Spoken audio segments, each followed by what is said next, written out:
Welcome to the Mansfield Center Dialogue. My name is Kelsey Stan-Jimenez and I'm with the Mansfield Center.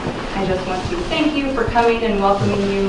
A few things before we get started. On the back table is some information, including the list of our upcoming Mansfield Dialogues that we have, as well as some information on some study abroad activities and other ways to get involved in international programming here on campus.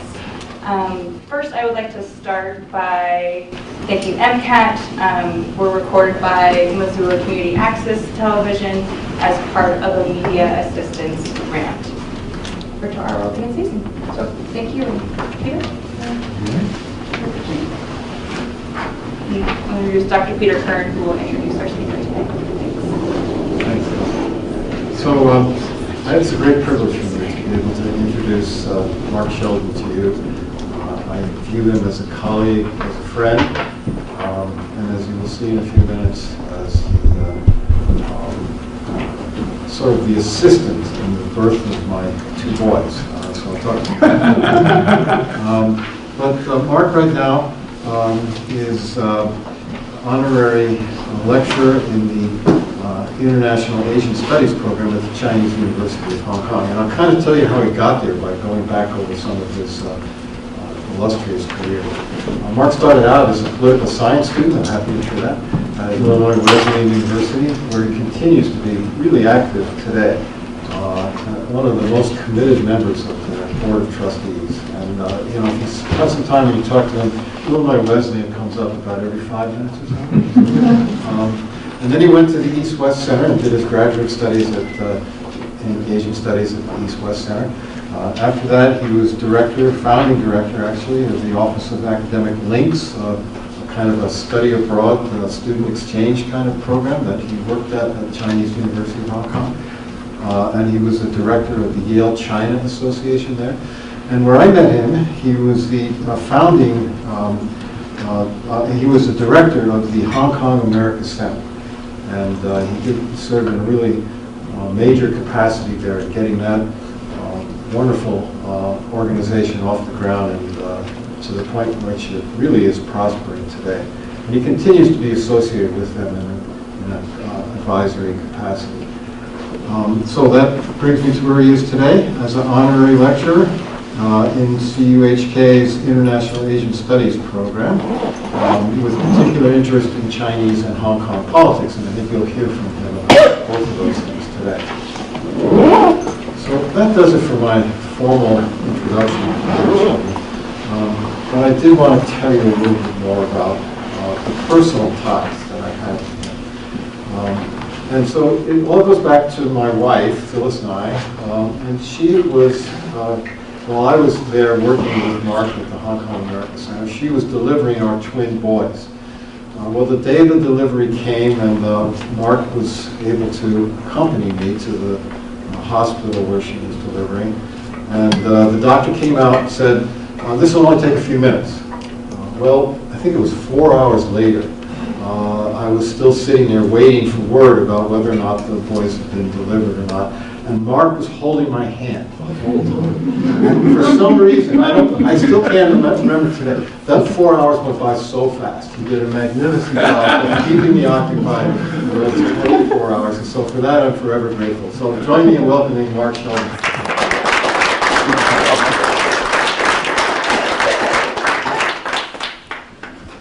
Peter, thank you for the very generous introduction.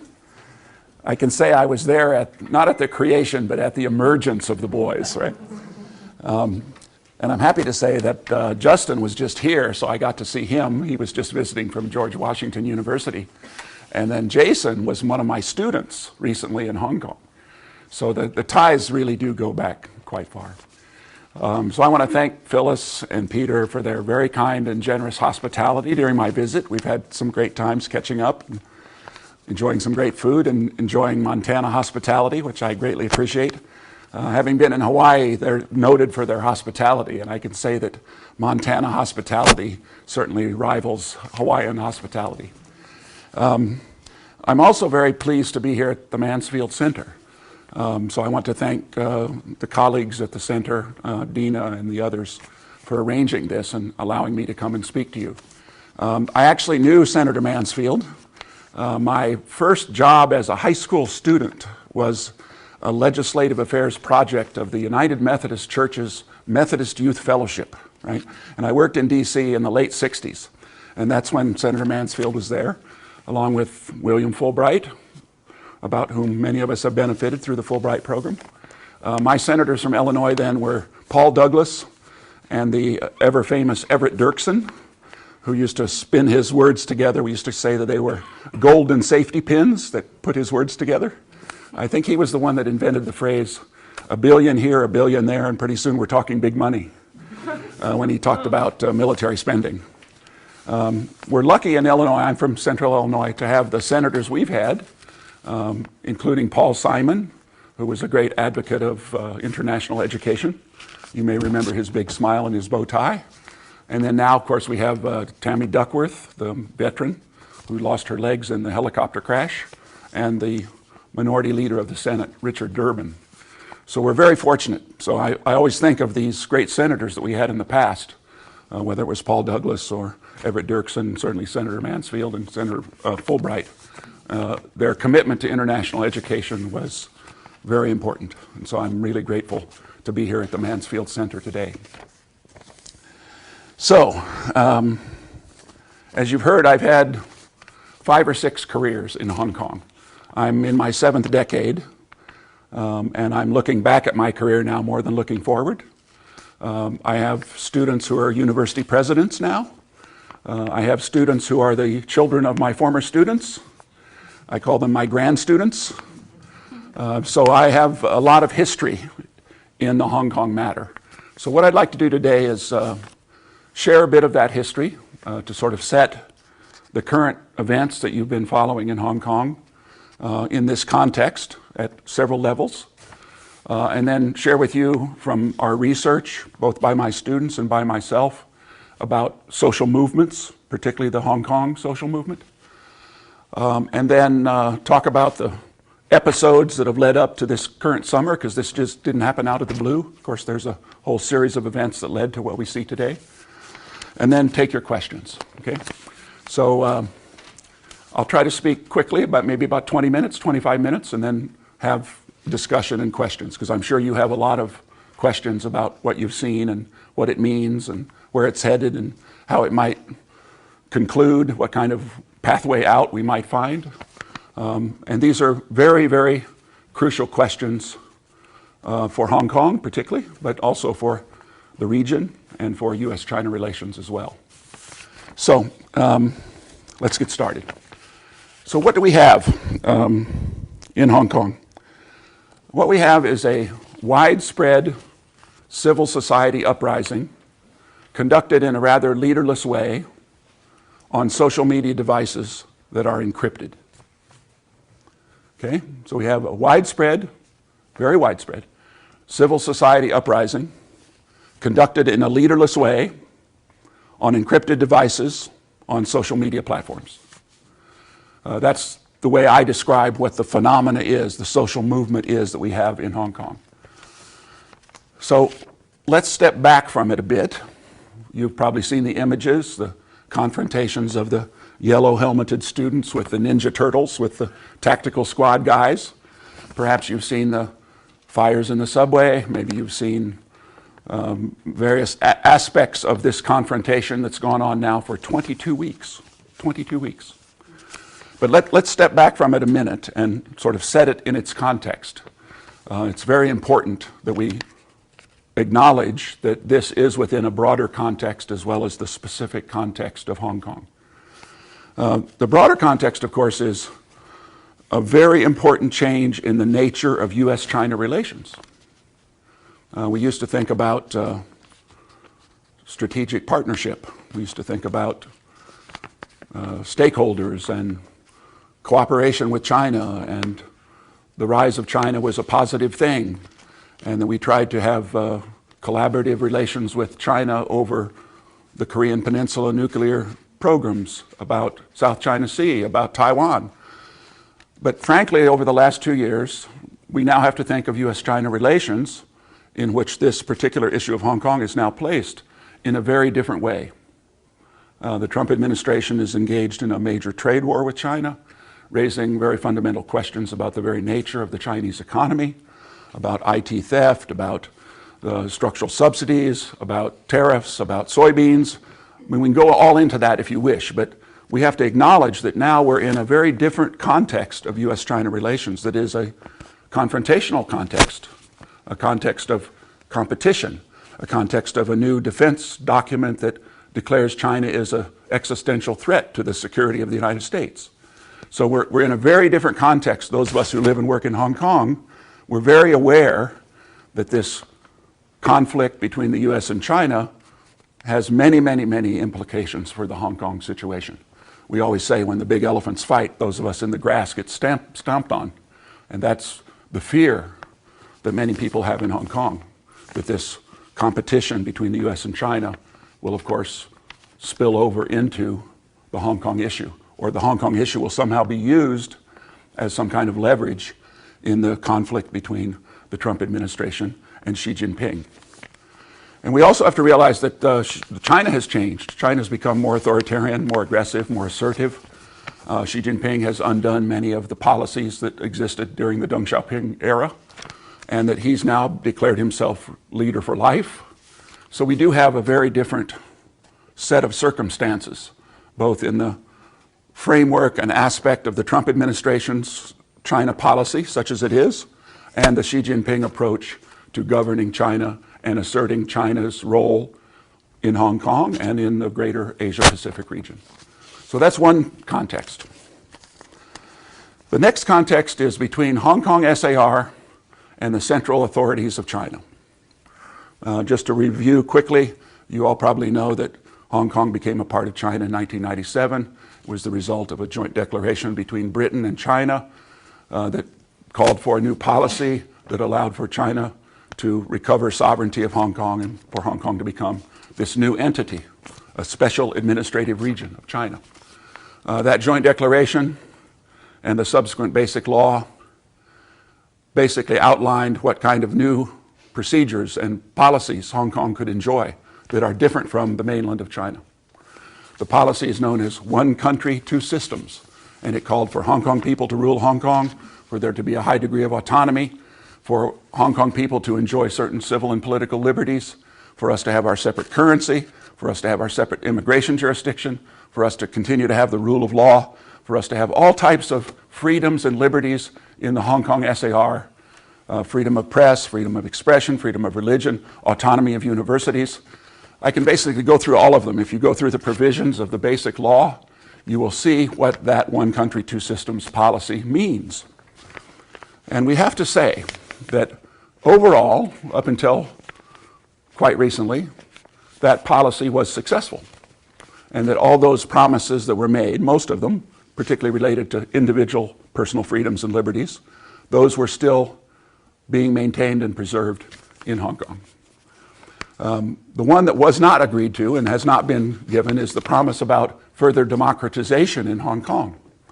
So the tension between the Hong Kong public, the Hong Kong pan-democratic movement, and China and the central authorities of China is all about the nature and pace of democratization in Hong Kong, and about, in recent years, encroachment by China into Hong Kong's political and social life. So you might say that in this context of the one country, two systems policy and of the relations between the Hong Kong SAR, particularly the Hong Kong population, and China, we are sleeping in the same sovereignty bed, but dreaming different dreams. Okay, we are basically, China wants to emphasize the one country, and the people of Hong Kong, in a majority way, certainly want to emphasize two systems. So that's the sort of rub, that's the sort of context we're in, that basically has been an ongoing loop of friction and tension between the government of Hong Kong and its people, particularly the pan-democratic parties, and the central authorities of China. So that's the second context. Again, we can come back in greater detail to this one if you wish, and certainly there's a lot of important meat there about whether the Hong Kong SAR and the one country, two systems policy is successful or not. Okay? Some people would argue that there were always inherent tensions or inherent conflicts in how one country, two systems was envisioned and set up, and those are now coming out. Okay? Okay, the third context, which I want to spend the most time on today, is the local context of Hong Kong. As you've heard, I've lived in Hong Kong for 40 years, been teaching at the university there, had many different jobs, know many different sectors of society, including the pro-establishment people. I was in the fundraising and development business for a while, so I was working closely with the really rich people in Hong Kong and their particular political views. So the local situation is in turmoil. It's historic, it's momentous, it's scary. It's certainly extremely important for the local context of what Hong Kong people, particularly the younger generation, really wants. Okay? And you'd think, why do well-educated university students spend their summer out on the street confronting the police? Okay? That's what we've had this last summer. We've had a whole series of events and activities where particularly the young activists and militants have said, you'll see it in the subway now, you'll see a beautiful Prada advertisement or a beautiful Mont Blanc pen advertisement, and written over it in the graffiti is, you are the ones that taught us that peaceful demonstrations do not work. Okay? So how did this happen? And what I'd like to do is just very quickly, again, to be short and quick, review the events that sort of led up to the frustrations of today and to the different formulation of the opposition in Hong Kong to the Hong Kong government and then indirectly to the PRC government. Because what we see today did not happen out of the blue. It happened because there were many other instances where we have this infinite loop of frustration over the need for political reform in Hong Kong. Okay? So what were those instances? Very quickly, and again, we can go into these in the question time if you like. I'll give you more detail. The flaws in one country, two systems really have led to this sleeping in the same sovereignty bed, but dreaming different dreams. Okay?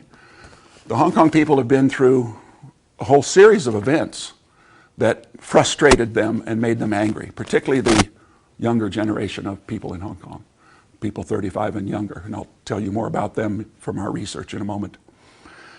The first one was the Joint Declaration and the Basic Law itself, where Hong Kong people were not really consulted. That was all worked out basically between the British government and the PRC government, because the PRC government insisted that Hong Kong people are Chinese citizens, and therefore we represent them, and therefore we will work out the dispensation for the establishment of the Hong Kong SAR. So the frustration started actually from the very beginning of the establishment of the SAR in 1997, in July. Then in 2003, the Hong Kong government, at the behest of the Chinese government, tried to introduce what was called Article 23. This is sedition and treason legislation, so that we would have sedition and treason laws like on the mainland. At that time, 2 million people came out on the street, opposed this. The Hong Kong government had to back down.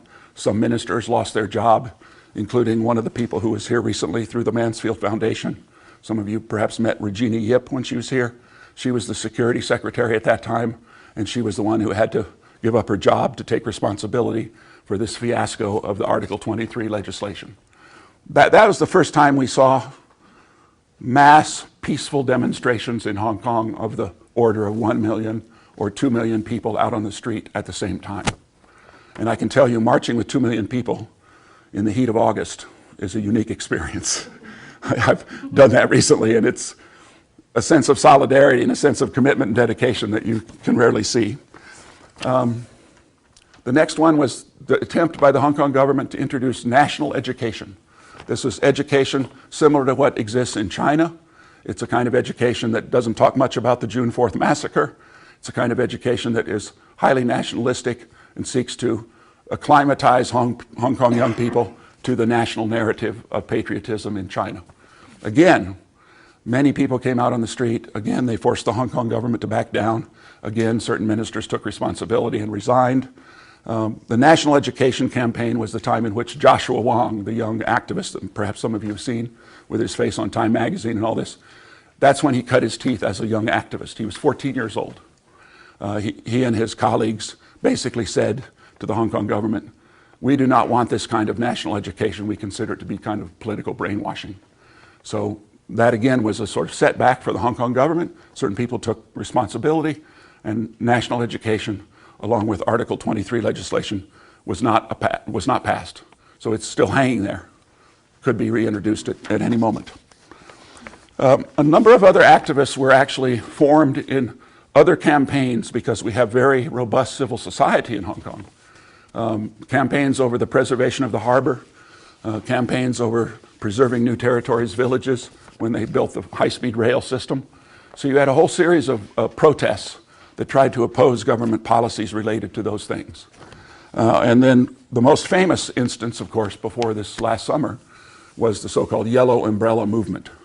This was in 2014, and this was about this loop of attempts to have political reform in Hong Kong.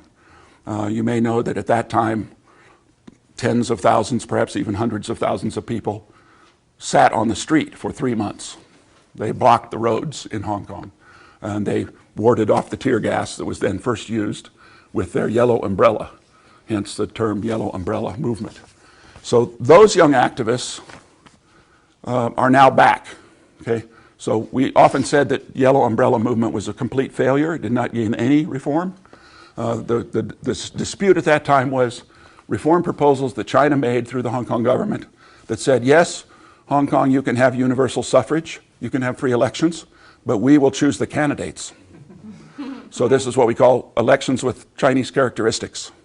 Okay? That was not perceived by the Hong Kong people as being genuine democratic reform, and so it was rejected, it was stopped. At that time, again, certain ministers took responsibility and resigned, and the Hong Kong government could not go forward with those proposals. But we still have then the basically quite undemocratic, quite rigged political system that we have in Hong Kong today. So there was no political reform at that time. That was 2014. And then we had, after the Occupy time, we have what I refer to as the era of persecutions and prosecutions. That movement led to a lot of people wanting to get involved in the political process, wanting to run for office. And then there were charges brought to bear on the leadership of the Occupy movement. And a number of the leaders were brought to trial for what was called public nuisance, for their civil disobedience of blocking streets. They certainly did illegal things. And then they were tried and convicted. And a number of those leaders are now serving their terms. So here you have the moderate leadership that the Hong Kong government and the PRC could have dealt with to find some political reform out, but instead they were prosecuted and then jailed. Those are quite close to me because the moderate leaders of that movement were primarily civil society leaders and academics. My colleague from the Chinese University, Chan King-man, who's a Yale PhD in sociology, one of the world's leading experts on social movements, he was convicted and he's now serving a 16-month sentence in jail. The law professor at Hong Kong U, Benny Tai, was also one of the top leaders of that movement. He also was convicted and he's also serving 16 months. And then there was the Baptist minister who's 75 years old. He was one of the top leaders as well. He was given suspended sentence because of his age and his poor health. There were 6 other people then convicted who are also serving various terms. So those of you who are social scientists know that this is not rocket social science, right? When the moderate middle drops out, the extremes gain strength. And that's what we've had basically in Hong Kong about the moderate leadership of the pan-democratic movement going through this era of persecutions and prosecutions, and then being jailed, and then the 2 extremes, both the pro-establishment, pro-China camp, and the pro-democracy pan-democratic groups, particularly the more militant groups, gain strength. So as you can see, what's happening this summer is not really out of the blue, okay? It's a buildup of frustrations and of events. It's the latest chapter of a long series of chapters. It's the latest frame of a very long movie, okay? So I'd like to talk very briefly now about what happens when you have a new political landscape? And this is the area where I've done with my students the most research, where we've tried to interview all of the students who participated in these various movements. So I've sent my teams of undergraduates who are doing a capstone research project out to interview as many of them as I could. And we've interviewed hundreds of them. These are the people that you see on the films now on the streets, some in the massive peaceful demonstrations of 1 million and 2 million people. The cycle is during the day we have massive demonstrations like that, walking from Wan Chai down to Central, confronting government buildings, being at the commission of the PRC, families, people of all ages, children. It's like a carnival, almost all peaceful. Then as you go into the evening, then the activists and the militants come out, and we have the confrontations with the police, the tear gas, the rubber bullets, and now descending into quite a bit of vandalism, what I call the protest whack-a-mole. Because the protesters have the ethos, which comes from a Bruce Lee statement, be like water.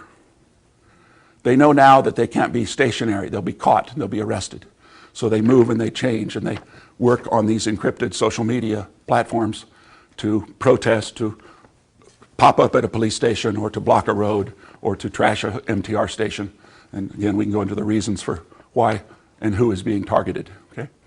So we have now a confrontational pattern. Big, massive, peaceful demonstrations on the one hand, and then these confrontations into the evening, which have become quite ugly, actually, quite problematic, probably losing tremendous credibility for the pan-democratic movement by conducting this kind of vandalism. But that's where we are. We're past many, many signposts that we never thought we would see ever in Hong Kong. Okay? So what do these students tell us? What's the result of the research? Basically, there are three groupings. They've concluded three different things. And of course, I'm simplifying greatly from a lot of research and a lot of interviews. We've interviewed middle-aged people, and we've interviewed parents as well. I can tell you about that too later. So the first group, almost all alums of these various previous episodes, particularly of Yellow Umbrella, they say, we wanted to have peaceful change, we wanted to have reform in the government, we wanted to be good citizens, we wanted to participate, but we failed, we didn't get anything. So we have to go back to our lives. So it's a kind of credentialist response. It's, I have to pay my rent, I have to support my granny, I have to do my homework. We didn't get anything, so it's sort of useless. Why should we continue? So those people are now in their late 20s, early 30s, and many of them, of course, have re-engaged. They've come back into this current movement. But basically, that was about 40% of the total. They basically said, I've had enough. I'm opting out. Okay? It's quite understandable, quite reasonable kind of response. So that's one group. The next group, also about 40%. The next group said, even more harshly, they said, Hong Kong has no future.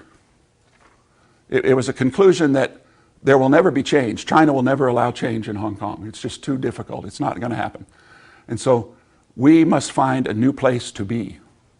So this group is making plans to leave Hong Kong. And of course, we've seen this before. We saw it before 1997. We've seen it, Hong Kong society and population is always churning. So this is also not a new phenomena, but basically they're saying, it's time for me to go to graduate school in London. It's time for me to go to my uncle's restaurant in New Zealand. It's time for me to be in Monterey Park or Queens or Vancouver. The Hong Kong diaspora is one of the most powerful diasporas. And these are people who are not poor. These are people who have money, who speak English. We always joke they're the yacht people, not the boat people. And they have options. Hong Kong people always have options. That's a definitional, fundamental attitude in Hong Kong. Be prepared. Okay, have 6 passports. Okay, I know people who have 6 passports. Okay, so that group, sadly, is going to be lost to Hong Kong. And they'll be churning, there'll be more people coming from the mainland, there'll be new people coming in, there'll be a lot of people deciding that Hong Kong has no future, so they'll leave. The third group is probably the most interesting from a social movement point of view, and it's about 20%. It's a large group, even at 20%. And that group says, mainly to the traditional pan-democratic leadership, they say, what have you done for me lately? You tried for 20 years, you didn't get anything. Maybe you have to rethink, maybe you have to find some new methods. So this is the group that has become radicalized by this. They cannot leave. They're still wanting to be engaged. They don't think the traditional pan-democratic parties and leadership have been effective, so they're willing to try something new. So this is the basis for the new political parties, the people who we refer to now as localists, okay? People who are native to Hong Kong, who want to fiercely defend Hong Kong and fiercely defend the context and values of one country, two system, what is usually referred to as the Hong Kong way of life or the Hong Kong core values. This group has formed a whole range of political parties, some of them for localism, some of them for independence.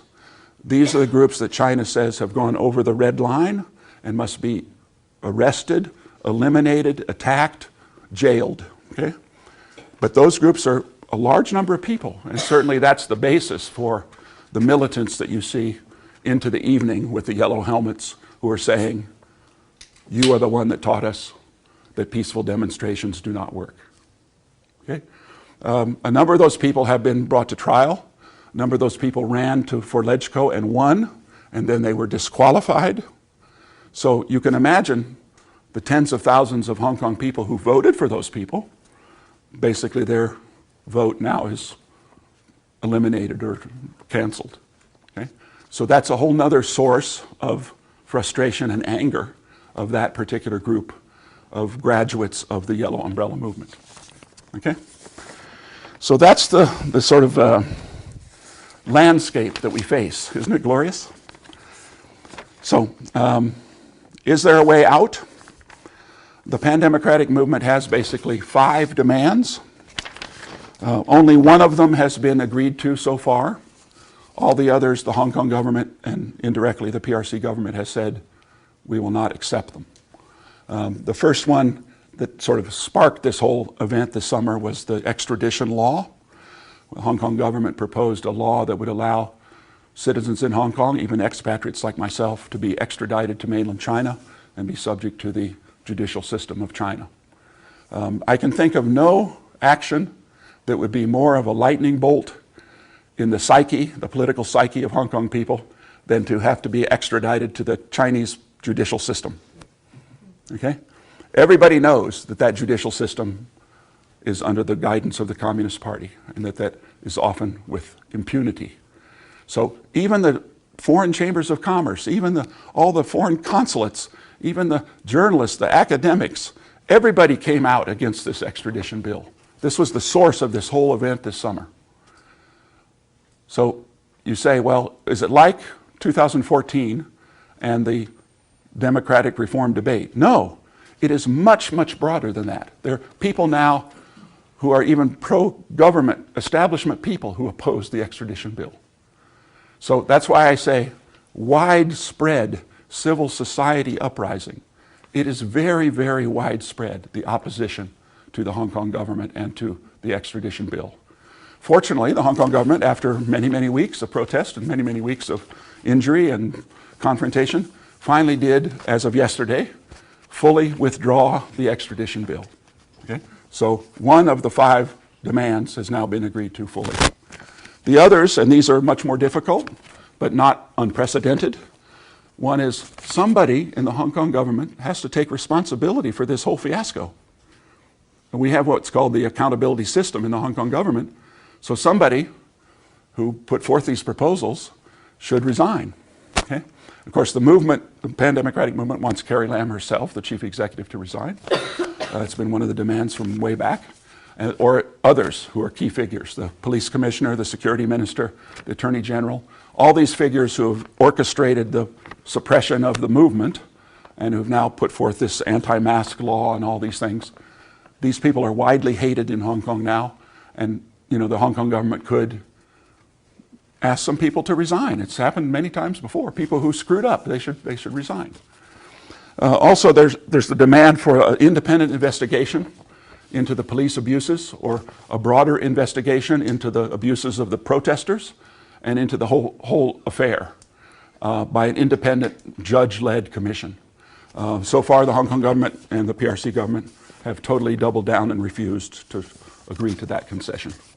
And then fourthly, some kind of truth commission or some kind of healing process, some kind of amnesty, some kind of way of addressing the issue that the whole pan-democratic movement has about being described as rioters.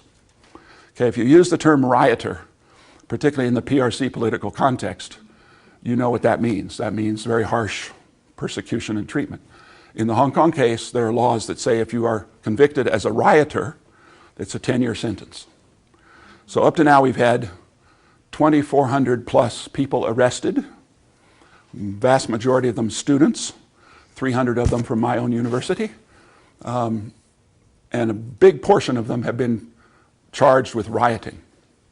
So we are now in a process, again, of many, many, many months, even years, of prosecutions and persecutions of these demonstrators who have been shown to be conducting illegal acts and will be charged with rioting. And then lastly, and we're back to the hardy perennial. Okay? The hardy perennial is political reform. That's what this has all been about over and over and over and over and over again my whole life in Hong Kong.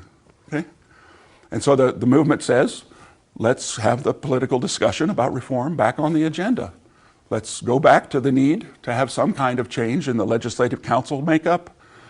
Certainly the wish for universal suffrage of the chief executive, not selected by 1,200 pro-China business people who are on the selection committee now, who choose Carrie Lam. So you can see we have, the nub of the matter is, as my dear friend here said, Carrie Lam is caught between a rock and a hard place. She is fully accountable to the central authorities of China through the selection committee. There is absolutely no way in which she is accountable to the Hong Kong people. Therein lies the political reform dilemma. Is there a way that we could find that would be some kind of political reform that would have her in some way be accountable to the Hong Kong people, not just to the central authorities of China? And that China could agree to. That's a very difficult, very knotty problem.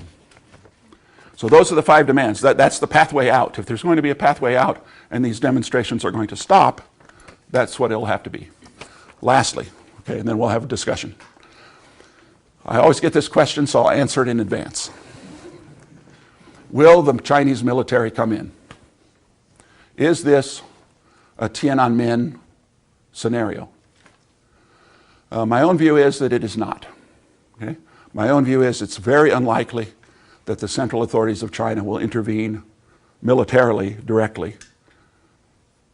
That would mean blood on the street. It would, see the militancy and dedication of the demonstrators, and you would see what this would mean if the army came in and tried to solve through suppression, through a policing action, what is basically a political problem. Sadly, the Hong Kong government still thinks it can solve this by policing. Where the phase we're in now is police your way out of it, arrest more people, make people, leg it out, wait them out, let the public turn against them, like happened in Occupy. That may happen, we'll see. But basically it's a political problem, not a policing problem. Okay? Plus we all know that there are PRC authorities and PRC public security people in Hong Kong advising the Hong Kong police now. So this is sort of a difference without a distinction, okay? But will the PLA march from Shenzhen? Will the PLA come out of the barracks that are in Hong Kong already? I think not. And the reason I say not is what it would mean. It would mean one country, 2 systems is finished. It would mean Hong Kong as we have known it is gone. It would mean that Xi Jinping's policy toward Hong Kong would have been a failure. And Xi Jinping is in a delicate point himself with slower growth in China and wanting to have his big party in Beijing, which he just had for the 70th anniversary of the PRC. And it would mean that Tsai Ing-wen in Taiwan would be reelected overwhelmingly, which she probably will be anyway. But these are very high costs for China to pay to come into Hong Kong in a military fashion. So I think Hong Kong is, in a sense, being left to its own devices to find a way out. And China is, at least so far, saying to Carrie Lam, although it may not always be true, but they're saying to her, you made this mess, you have to solve it. Okay, I've given you a lot to think about. I'm sure you have some questions, so I'd like to use the next 25 minutes to do that. Yes, sir, please. Thank you very much. First question. I've always understood one thing that stays China's hand in Hong Kong is the kind of goose that lays the golden egg thing. Mm-hmm. Could you just comment on, is this still true? Is it saving, in a way, Hong Kong? And secondly, is that changing? Is the Hong Kong's role as a global hub for finance changing and making it less important for China? This is a very good question. We always thought that Hong Kong was of utility to China in a variety of different levels, but most notably economically. So at the time of the handover, 25% of all foreign direct investment in China, in the reform effort of China, came through Hong Kong. So that was the goose that laid the golden egg. It was the infrastructure, logistics support, all the services, certainly the financial support, so much of the creation of the export zone of the Guangdong area, which is basically for everything you guys have and own here. It's what produces everything for Walmart, for Costco. That was basically the dragon of the Pearl River Delta. Hong Kong was the dragon's head, and the Pearl River Delta was the dragon's body. Okay, so we were the shop front, and they were the shop floor. Okay, and so that was a very powerful argument at that time. Also, the argument that, which I've always made, and I still think is still a good argument, that Hong Kong was a intellectual, intelligence, diplomatic, economic, free fire zone. Okay? It served everyone's purpose because everybody's spies were there. We could have conferences without interference. We were outside the firewall, which we still are, luckily. Economically, our business people could do all kinds of things that business people in China couldn't do. So that sort of argument about utility was very powerful. Today, the foreign direct investment that goes through Hong Kong to the mainland for its economic juggernaut is 4%. So the argument about the goose that lays the golden egg is still there in certain areas, but much diminished because the Chinese economy has grown at 6 to 12% over these last 30-some plus years. And now China is a massive economic superpower. And China has created their own logistics and ports. They've embarrassed everybody else in the world about high-speed rail. They're winning the industries of the future, be it drones, be it AI, be it deep data, be it solar, be it wind. I mean, again, we can go into the details, but all of that in terms of the innovation of China is primarily located just north of Hong Kong. So Shenzhen has a bigger GDP than Hong Kong does. And so the scenario longer term, regardless of what happens to these social movements in Hong Kong, could be that China wants to create what they call the Greater Bay Area. They'll redraw the border above Shenzhen and make a city of 23 million people that would be an innovative and economic juggernaut. Similar to Shanghai and its catchment area in the Yangtze River. This would be the catchment area of the Pearl River Delta, an area bigger than France. So if you look at it longer term, then you see perhaps Hong Kong's utility and usefulness to China has dramatically changed. Now there's one area though where maybe it's reversed, okay? You think these things are sort of counterintuitive, but what is the utility of Hong Kong to the top Chinese leaders? Okay, it's a way to launder their money. It's a way to put out their relatives. It's a way to have business people outside the firewall and outside the constraints of Chinese corrupt politics to manage their wealth that they've garnered from being top leaders of China. So we've had a number of instances that show that this flow of money from the top leadership and from the state-owned enterprise leaders and from the corrupt bankers and all the people in China, and there's many, many such cases, that Hong Kong plays a very important utility for those people. And that's why we have incredibly high property prices in Hong Kong. We have people coming from China who have suitcases full of money who buy, $12 million apartments in an afternoon. We have what we call the hot money. We have in Hong Kong a policy that says 150 mainlanders can relocate legally and immigrate to Hong Kong every day. So the Hong Kong population is churning. It's becoming more mainlandified, and it's becoming more politically supportive of the PRC nationalistic narrative. So many people feel that in a few years, China will say, okay, we'll be happy to have you have elections, and the pro-China party will win, the so-called DAB. We also have 58 million PRC tourists a year. 58 million. Our city is 7.4 million. That's more tourists than go to France. So that's great for the hotels, great for the restaurants, but not great for sort of social and civil relations between Hong Kong people and mainlanders. It's a clash of culture, it's a clash of habits, it's a clash of language. The sort of antipathy that exists between the Hong Kong people and the visiting mainlanders is at the lowest point I've ever seen it in my 40 years. I could give you many sort of humorous stories, but I'll spare you that. So the argument about utility and golden egg is, in a sense, very revised and also being turned on its head. Other questions, please? Yes, ma'am. I'm just wondering, with all the news media showing these unbelievable protests and beatings and everything, is this impacting sort of the trade relations, well, maybe not of the U.S., but other Western economies with China, such that it could affect their behavior, or, you know, in terms of their communications with Carrie Lam or whatever? But and also, is any of this getting out to the people in mainland China? Yes. In terms of is there any democratization movements within the mainland China at all? Well, as you can guess, the media environment, the media texture in Hong Kong and in the region and globally about the Hong Kong issue is extraordinarily rich and complex. This is something that Dr. Phyllis there is studying in her class, so I'm going there later.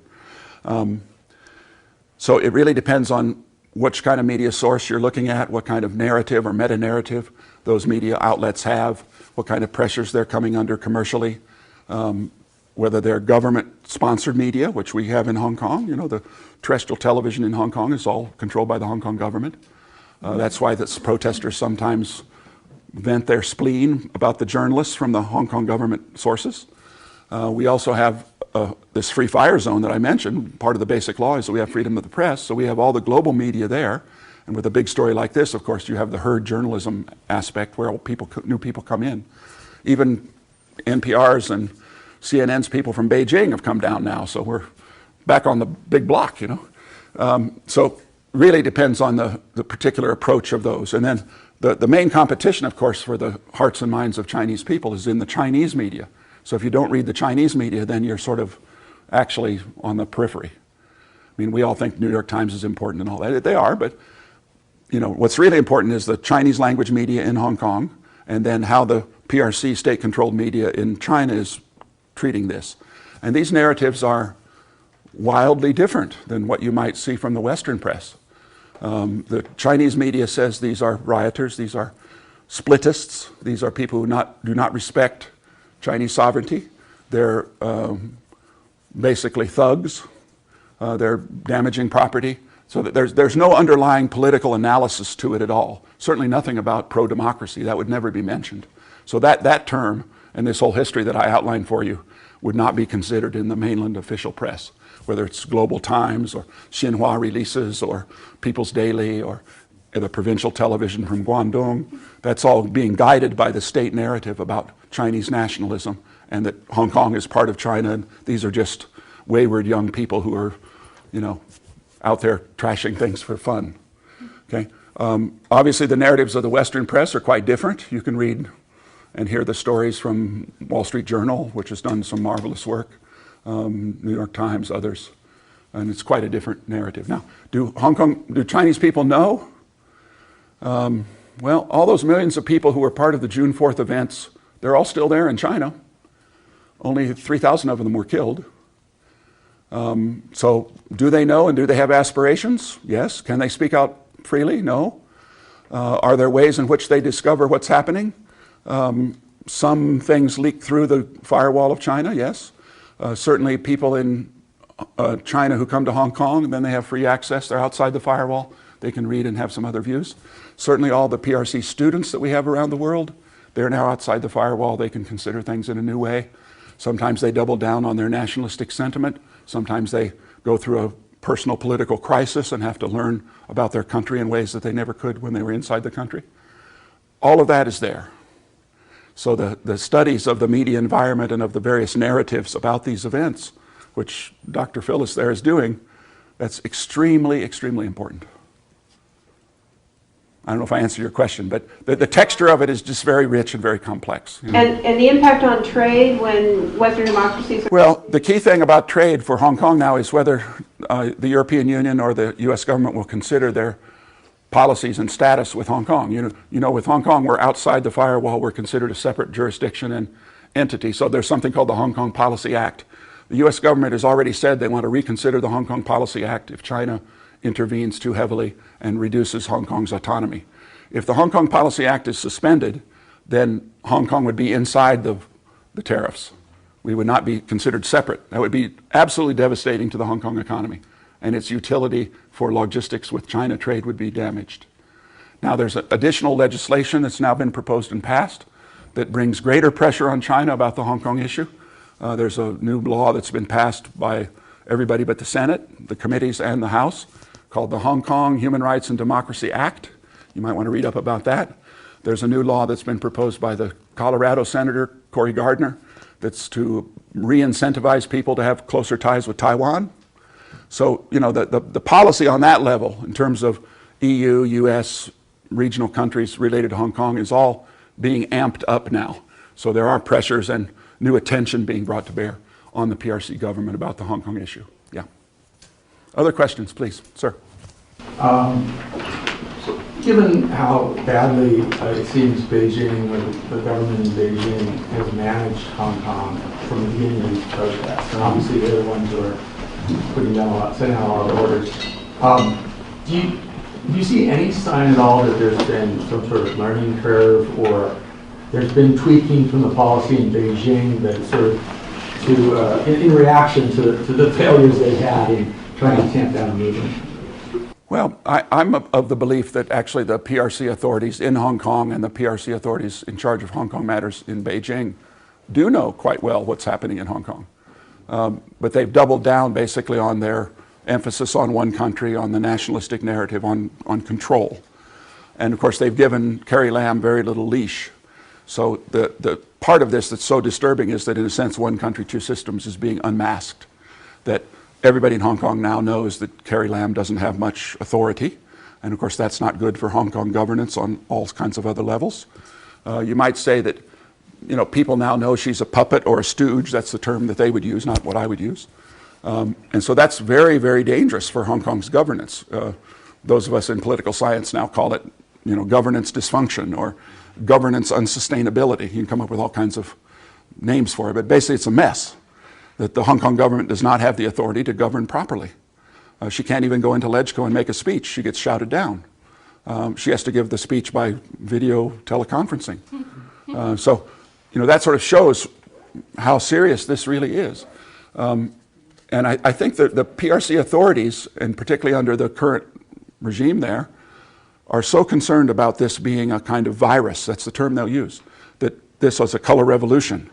They'll use that term in all the official commentaries as well, and that there's a black hand behind it. The U.S. is there behind it somewhere, or those of us who are there as foreigners were somehow, you know, we're the puppeteers. I mean, if you've been a part of this movement and seen what the Hong Kong people are like, it's just silly, okay? It's absolutely silly to say that. But even top government leaders in Hong Kong say that.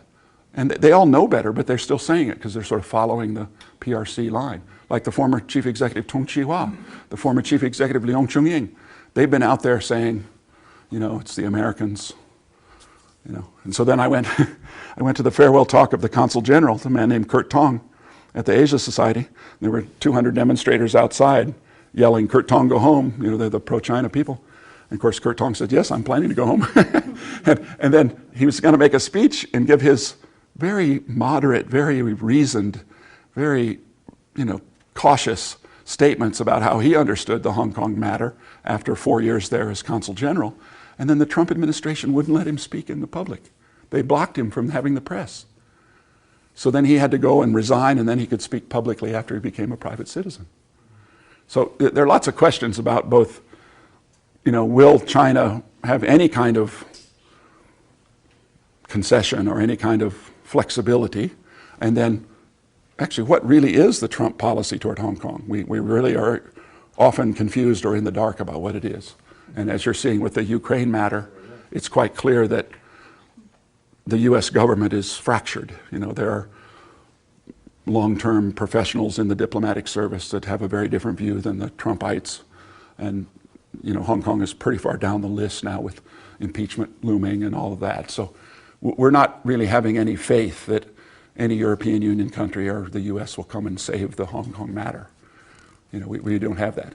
But you may have noticed that the pan-democratic students, the protesters, still hold to the view that Hong Kong is a global city. So in a sense, the Hong Kong authorities and the PRC authorities, they can't have it both ways. We're supposed to be Asia's global city. That's the brand, Yet China says, all you global people who are here with all your investments and all your expats and all that, you can't have any say. But of course, all the consulates and European Union people, the business chambers, the U.S. consulate, everybody there says, of course we have a say. We have a stake here. It's Asia's global city. We have, in some cases, billions of dollars of investment. There are 180,000 American expats living in Hong Kong. There are 400,000 domestic workers from Indonesia and Philippines. Presumably, those countries have something to say about their foreign nationals who live in Hong Kong, Asia's global city. So if you take that view, then the movement is very clear. That's why, you see the flags. You may have wondered why any of these protesters would be waving a British colonial flag. That's to say to China, we think it was better under British colonial rule than you. Okay, that's poking it in China's eye. Or even better, they're swinging the Kuomintang flag, the Nationalist Party flag of Taiwan. Okay, that's extremely provocative. Okay, and then a lot of them are out there with American flags. This is, America, aren't you the great champion of human rights? Come here and support us. Okay, no one believes that will happen, After Abu Ghraib, nobody believes that. Okay, and then this last weekend, the Catalonian flag. Okay, so you have to hand it to I know all these students, they're my students, I'm helping them with legal aid, all these, I'm out there with them sometimes, not protesting, but seeing what they're doing or interviewing them. They're clever. These are politically savvy people, much more politically savvy than some of the Hong Kong government leaders, to be honest. Anyway, other questions, please. Sir. Just a clarification of something that I'm not sure if I understood what you said earlier.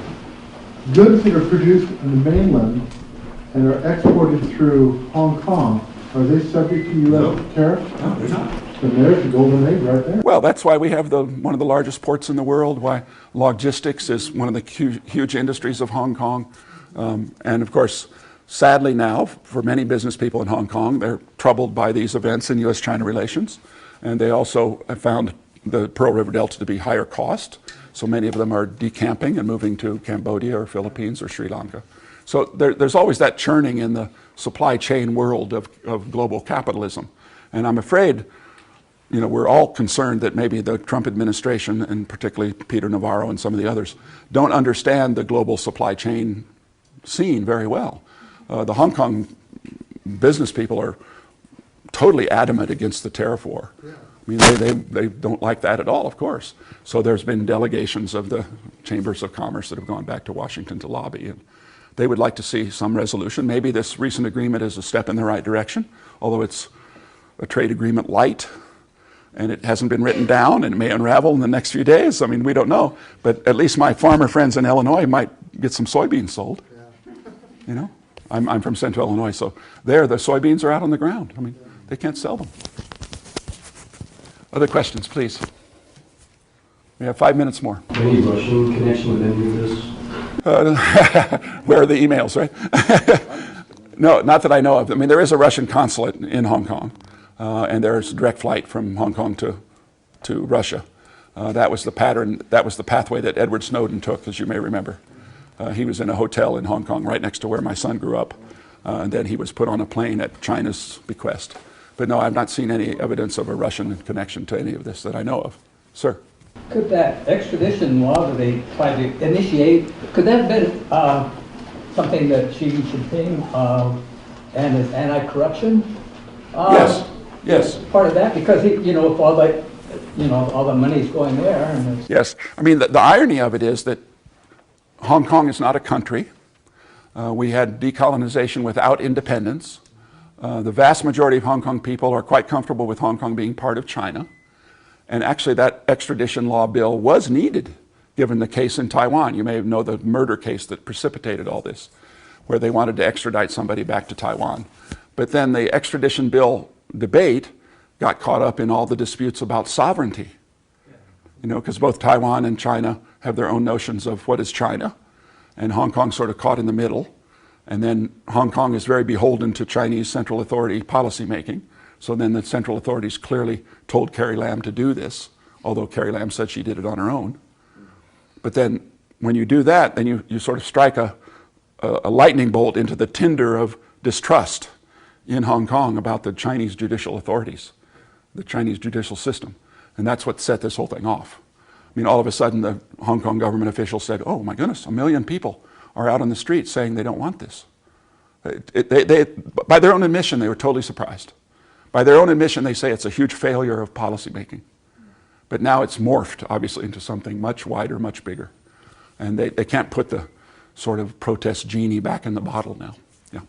Can you imagine any situation under which Beijing would be willing to concede on some of the 5 demands? Yes. What would motivate them, and would it have? Well, some of them are fully under the supposed jurisdiction rubric of Carrie Lam. I mean, she has in charge of firing her people or not. But then if she has new people, of course, she has to get the approval of Beijing for the new ministers. So we all believe that these would be symbolic resignations. People would go and people would say, oh, great, that person screwed up, they should definitely be fired. But then the person coming into the job would be pretty much exactly the same as the other person. Everyone acknowledges that, but that's symbolically important to diffuse this situation. Carrie Lam has doubled down now on prosecuting all the demonstrators. So the rioters or the protesters or what, you know, you'll indicate your politics by what name you call them, okay?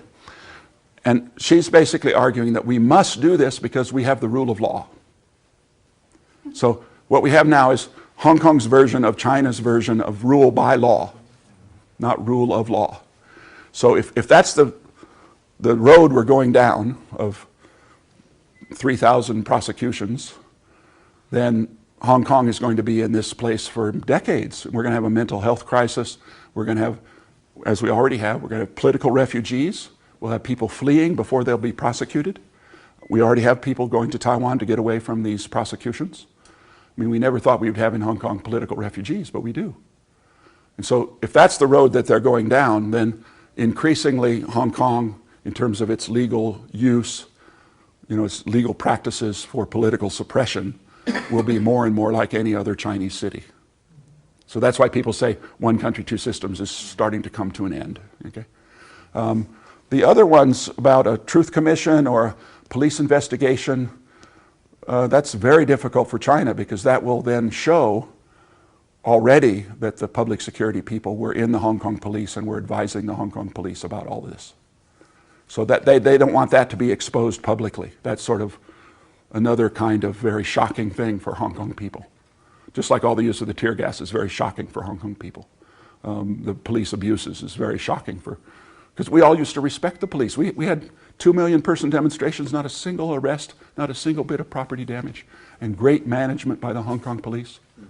But now, after the umbrella movement and now, that has changed dramatically, the attitudes of the Hong Kong population about the police. And that's another part of the governance unsustainability that I mentioned. The last one, actually there were proposals, there were debates, there were close votes taken about various very modest political reform efforts that would have diffused this situation to some degree. And that has to do with the makeup of the LegCo. We have what are called functional constituencies that are made up of professional bodies that are pro-China, like all the pro-China business people who trade with China, they have a seat in LegCo. The New Territories conservative owners of farms, they have a seat, they're all pro-China. The Buddhists, they're all pro-China. So that's how the system is entrenched and rigged. And if there were to be an elimination of the functional constituencies, which has always been part of the political reform debate, and if there was some more open election for the chief executive, not a vetting, not a use of the selection committee to choose the candidates in advance of the election, then that would be acceptable to Hong Kong people. What would motivate this? What would motivate it? What would these concessions? Well, if you talk to the pan-democratic leaders and to the students now, you would say what will motivate it is the damage to the Hong Kong economy. Okay. In other words, the vandalization and the attacks on China businesses, the attacks on the subway, the attacks, the pressures that were brought to bear by China on Cathay Pacific. There are a whole range of such things that obviously have a political dimension. And the logic is that if you put enough pressure on the business people, that their livelihoods are damaged, their businesses are hurt, the Hong Kong economy goes down, even the property prices go down, that's going to hurt a lot of elite establishment people, and those people will bring pressure on Carrie Lam to make concessions. Do you buy that?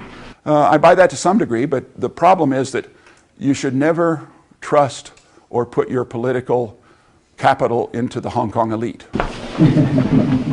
They will fly away. I mean, they have options much greater than the students who are fleeing now.